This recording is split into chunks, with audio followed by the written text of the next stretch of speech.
Okay, so you've got your phone paired on Bluetooth channel 1, which is by pressing and holding this bottom button here till you get the red and blue flashing, pair up the phone, and then they're connected with each other. So if you were to get an incoming phone call, all you got to do is yell. If you've got a normal Pack Talk, all you do is yell a loud noise into the microphone. That'll answer the call. If you've got a Pack Talk Bold, then you would literally say the word answer, and that would answer the phone call. But if you want to make a phone call, here's what you've got to do.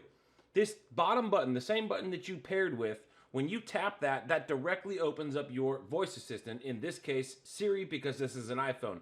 For an example, if I tap that once, you wait for that little doo-doo, and you can tell it whatever you want as far as, hey, call so-and-so, or give me directions to whatever. I'm going to get rid of it. Now, very unique to Pack Talk Bold, if pretty much any headset, if you tap that phone button, that's going to pull up Siri. But if you want to, if you have a Pack Talk Bold and you want to make it the phone call, you can either say the OK Google command, or you would just say, hey Siri. Hey, Siri.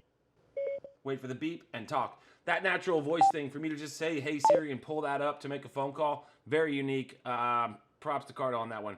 Anyways, if you have any questions, write them below.